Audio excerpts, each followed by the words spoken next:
Hello, we're graduate students from the University of Michigan School of Information. My name is Minjin. This is Ben. We're both studying human-computer interaction and planning to go into UX and product design once we graduate next year. My two other colleagues, Neha and Danny, they're studying data mining and analytics, and they'll be graduating with a master's in health informatics. So today we'll be discussing what digital wellness is, why it's important, and what are the current biggest tech companies doing about it. Digital wellness is the optimum state of health and well-being that each individual using technology is capable of achieving. So why is digital wellness important? The amount of time we spend with digital technology and products is increasing.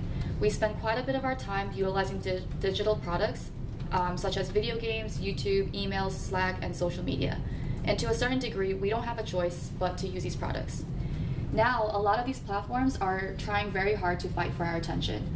The hook model displayed here is from a book titled Hooked, How to Build Habit-Forming Products by Nir Eyal. There is a trigger such as an alert, like a notification that leads to action, and with action comes a reward. The reward can be variable. So for example, just being able to get rid of like the annoying red little box, or being able to interact to a friend's comment. For 4 years, tech companies have been measuring the success of these products with engagement as their key metric. Designers are expected to incorporate interactions and sometimes even dark user experience patterns to constantly entice users to come back to our products. And because of this pressure to increase numbers, UX designers, who are supposed to be champions for users, find it very difficult to create products with users' well-being in mind.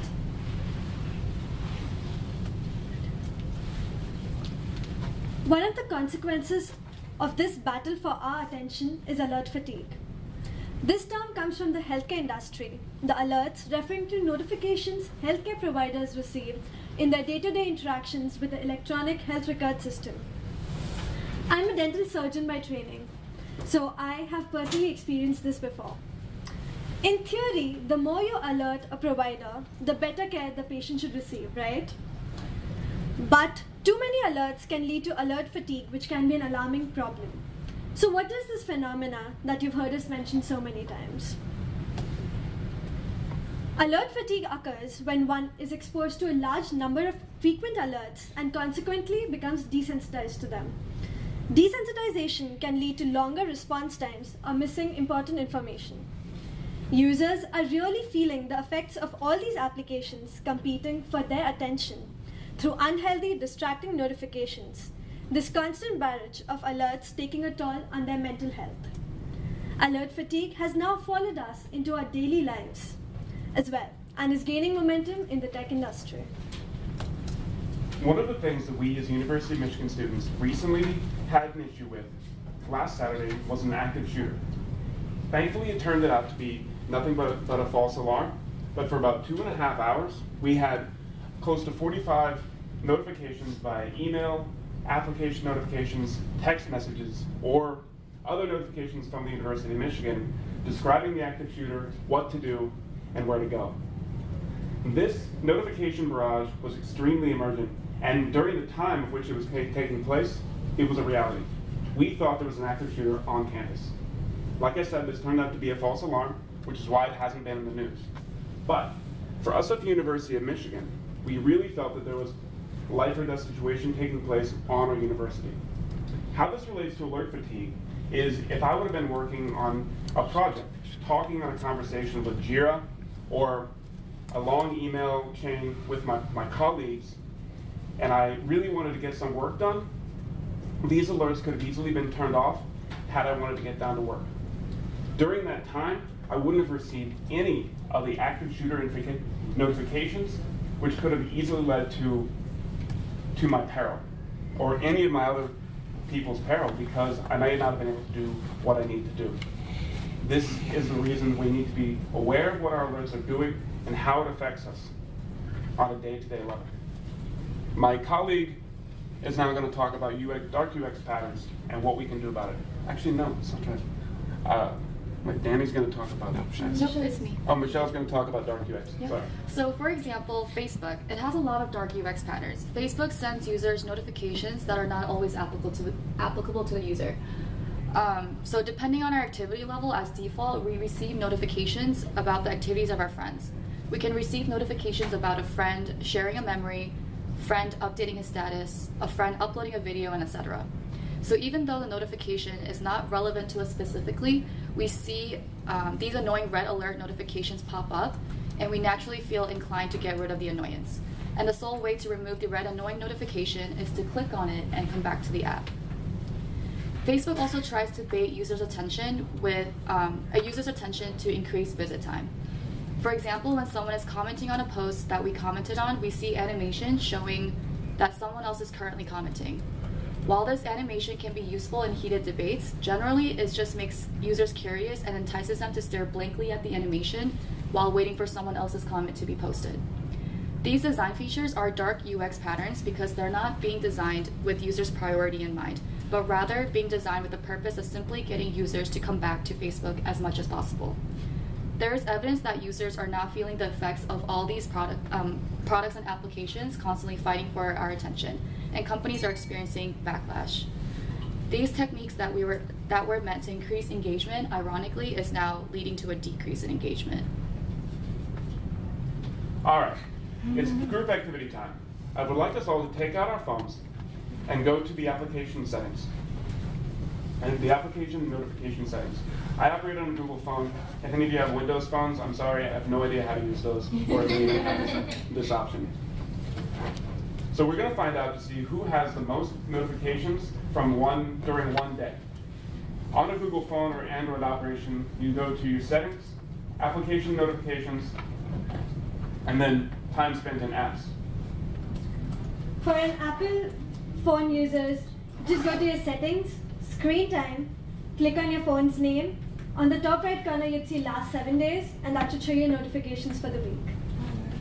And on Google phone, there's a little drop down from screen time to notification receive. Does anyone have more than 184 notifications? I had those on Tuesday. I know we have at least one person who has more than that on 2 phones.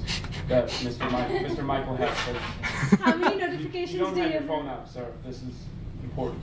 Alyssa, how many notifications do you have? It's 197. Okay. Who's got a beat? Notifications on an iPhone or no? Yes. You can. I just, so you can go to screen time. Yeah. And on screen time, if you click on your iPhone's name, Yeah. and then on the top right Scroll corner, down. you'd see last 7 days. Yeah, it tells me the weekly total, like the Yeah, if you amount. scroll down, Ah, okay. you'll see notifications and you'll Shit. see the average time.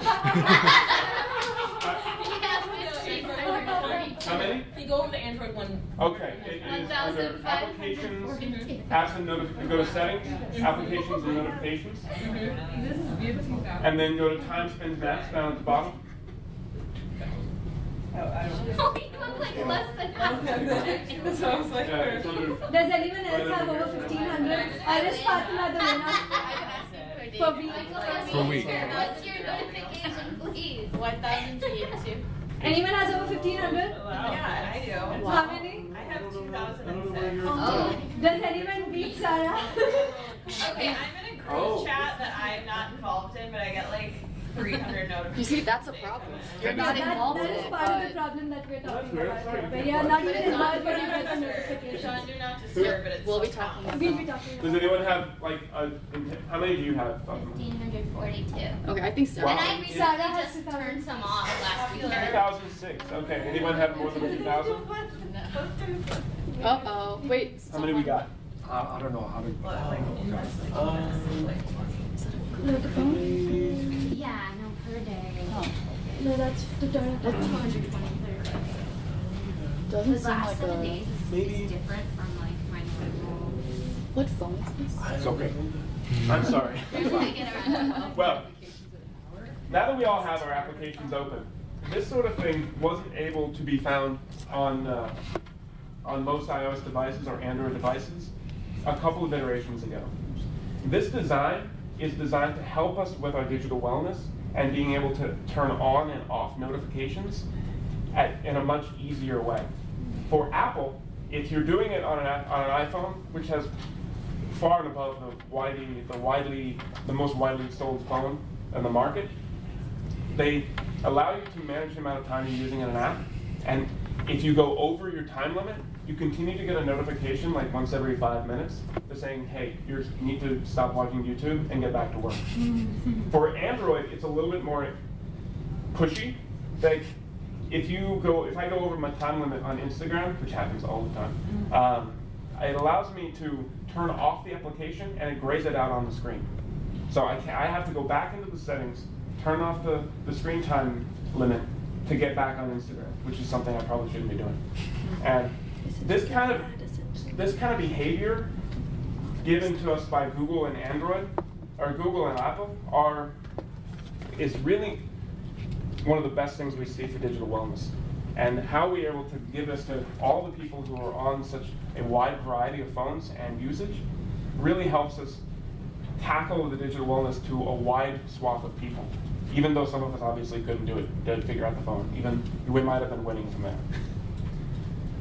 One of the things that we're going to talk about more is how it affects our digital wellness going forward, and some of the do's and don'ts of great apps of how we're doing it moving forward. Some of those apps are like Jira, Slack, and everything like that. Danny is going to be talking more about the right way apps are doing this for our digital wellness.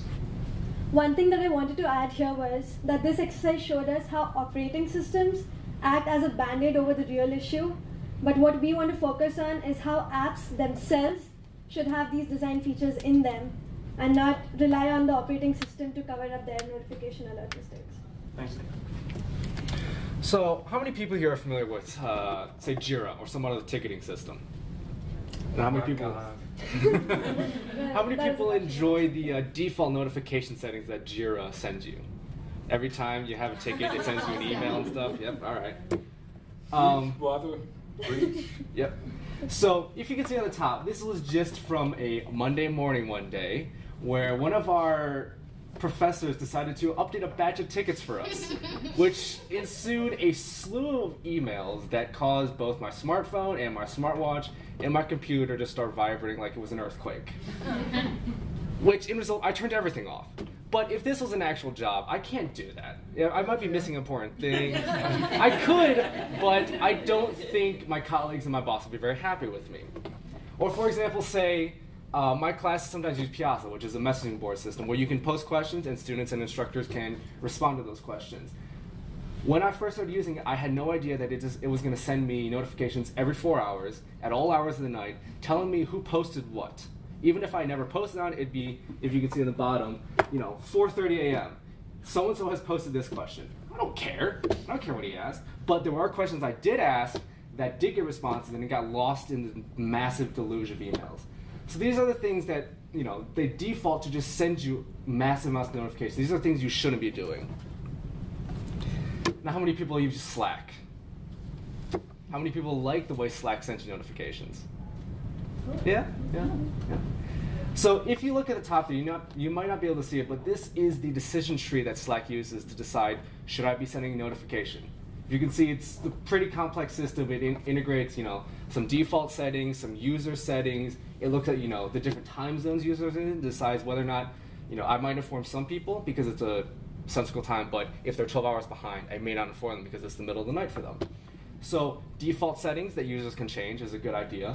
Automatic detection of time zones so that you're not sending messages to people who are in a different time zone. And then you can also start threads on specific messages so you're not having 4 different conversations trying to figure out which one's which. You have all your conversations under a single thread, and if you want to refer back to that, it's easy to find that exact thread. So now companies are starting to get on this. We've talked about Facebook quite a bit. Facebook is trying to right some of their past wrongs. They've installed an activity dashboard, and they're starting to give techniques to allow people to decrease the amount of notifications they get. So some of those dark UX patterns we talked about, notifications that what your friends are doing, you really don't care about, you can limit those. They're also collaborating with leading mental health experts and researchers, as well as academia, and they're doing their own research, as well as taking user input to try and correct some of their flaws. They've also just recently acquired Instagram. Because of that, they're now probably one of the biggest chunks of social media that we see. They've been pioneered the all caught up feature, so you don't have the fear of missing out. So you don't have to spend 4 hours on Instagram making sure you don't miss out on any of your friends' juicy gossip. So societies are now pushing back and companies questioning companies about their social responsibility. And as a result, companies are now designing with healthier behaviors in mind. Again, like as mentioned before, our lives are increasingly being intertwined with technology, and tech companies have a greater responsibility to help users establish a more mindful relationship with tech. So I believe as UX designers, we have a greater social responsibility than to simply measure the success of a product by its engagement. I believe products that put users' wellness as a priority and products that give users a peace of mind are products that with the best user experience. When I design, I want my products to engage users not by harmful dark UX patterns, such as endless notifications, but by the quality of the experience we provide with our products.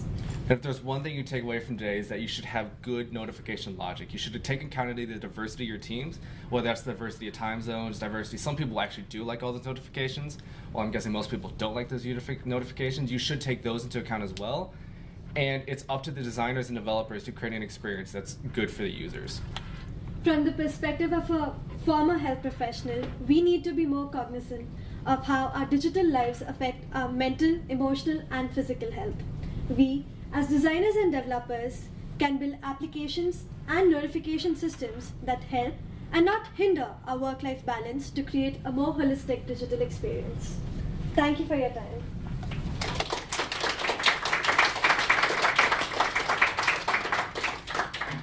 Any questions? Yes. What do I do for Jira? I mean, I think, is it possible to set it by default, like, so that new developers who come into my company don't have this wall from Jira? So I'm not Can you actually. repeat the question for the recording? Yes. What are better default options to do for Jira? So like, are you saying for new developers they're not deluged with a wall of emails, but instead maybe they get batch updates instead? I'm not actually 100% sure if Jira can do that. There definitely are options that you can do, but it's buried deep inside the user settings and like the project settings that you'd have to unfortunately go around and play with and try and figure out. Okay. We just started using Jira as a class, so we're not nearly as inundated with it as you guys are.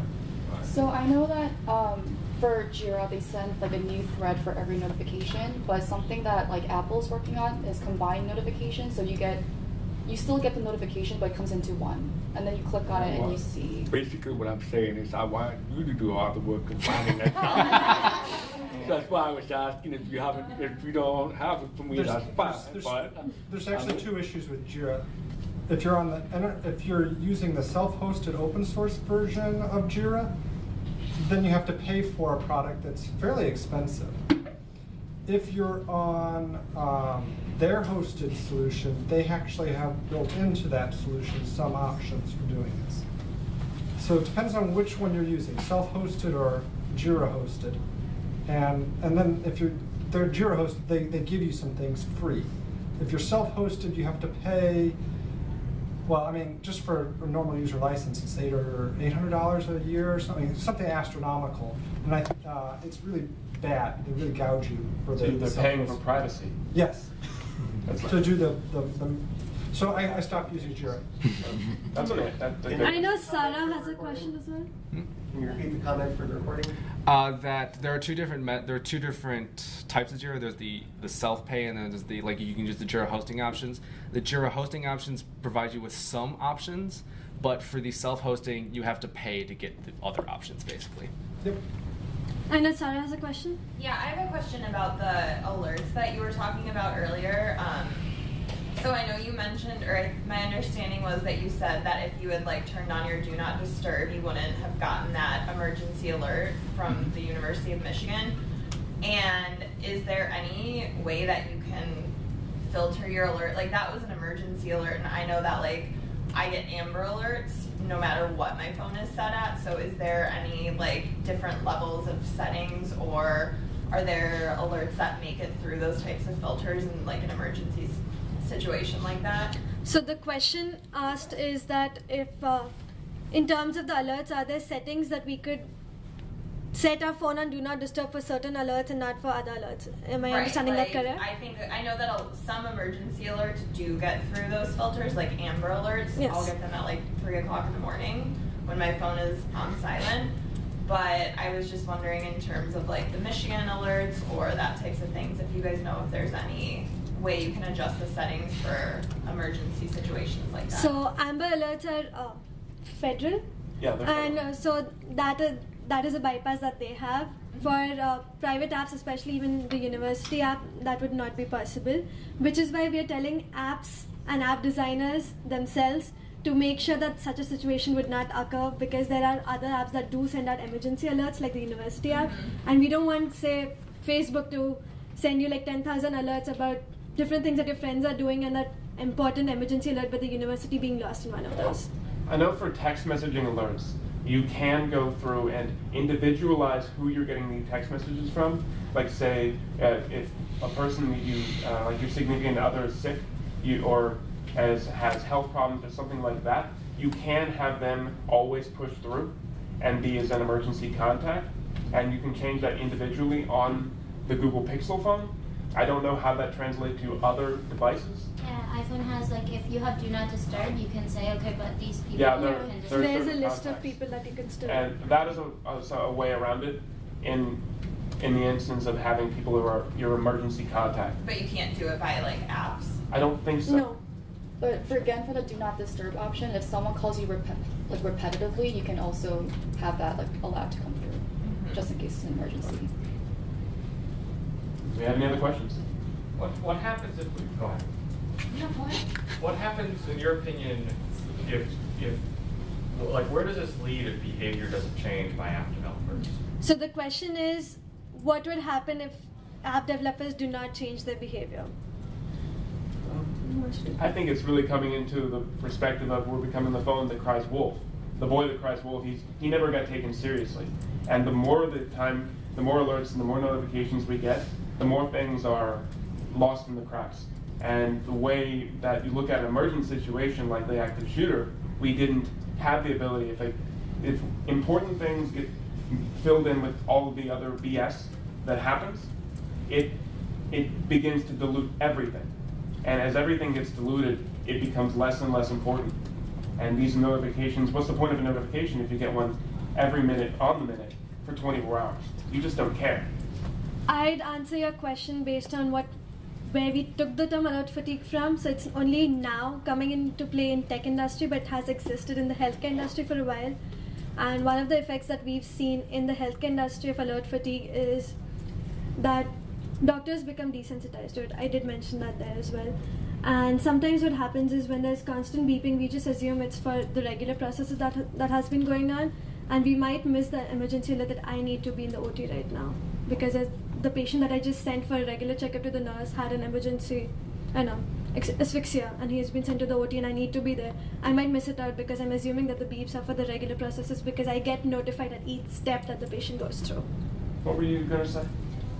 So this is, I feel like this is like a two parts of it. So like each individual app might reduce their alerts, but as we all know, there's tons of apps, and people tend to put tons of apps on their phone. Mm-hmm. So each individual app can't control if you have 20 other ones that's sending a message.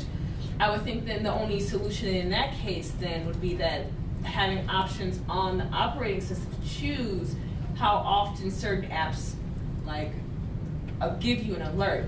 Do you know if that's something that's being thought about or tried or anything like that, or something similar? I do know that when it comes to app variability, you have the option of selecting the notification type that you get, at least on an iPhone. I'm not sure about Android phones since I'm not a user. But so one of those things is that I can, if I feel that the text messages that I get, because nowadays people don't use regular text messaging, they prefer WhatsApp or other free text messaging services. So if I know that I'm the kind of person who'd get a text message if it's important, I could set my text messaging notifications to stay on my screen till I perform an action. Whereas for alerts for apps that I don't really care about, I could just have them hover over the top of the screen and then go back, rather than stay on the screen till I perform an action. So that's one of the app-to-app variability options that you can set, at least on an iPhone. And Jenny had a question. Is there any benchmark for screen time period that you've seen in research or anything? Like, I turned that feature off right away. So the First question is day there I any had it. benchmarks for the screen time? Yeah. I don't know of any that, because it's not a built-in function. They don't like limit your screen time from the beginning. Yeah. It's something you have to allow and input. I feel like if we were going to buy a phone and they would immediately be limiting our screen time, we would be pretty unhappy about that. Sure. Especially if that's someone else making a decision as to what is healthy for us, and it's an individual by individual basis. We have to go in and do it. But you can do it for your kids' phones, and if you have like master control and for like any administrator functions on a phone, you can go and do it to other phones, which is important for you don't want your children on other phones, like on the phone too much when it's homework time, that kind of thing. I agree with Ben about how it is very subjective. So for an operating system to do it and make that decision for you would be, like, it would lead to a public outcry right there. Right. Another thing is, I don't know if you've seen advertisements for smart refrigerators and smart devices that has been going on. Part of that is, one of the advertisements had that feature where the mother is working in the kitchen and from the refrigerator she turns the Wi-Fi off, Yeah. and then sends an alert to everyone's cell phone devices or whatever devices they're working on to come to the dining table and sit down Yeah. for dinner. So that is something that technology is moving towards, and they are cognizant of some of the factors. Just the self-governance part is scary. When I got my new phone, and then it just popped up out of nowhere saying, "You've been on your phone for over 6 hours today." I'm like, I turned it off. I haven't turned it back on since. Would you rather that or to come through your speakers and Google saying, "Are you okay?" Oh God, no. No way. God, no. All right, I think we're almost out of our time. Do we have any other last questions? We thank you for being a wonderful audience Thank you. and taking Awesome. out precious time for this. Thanks.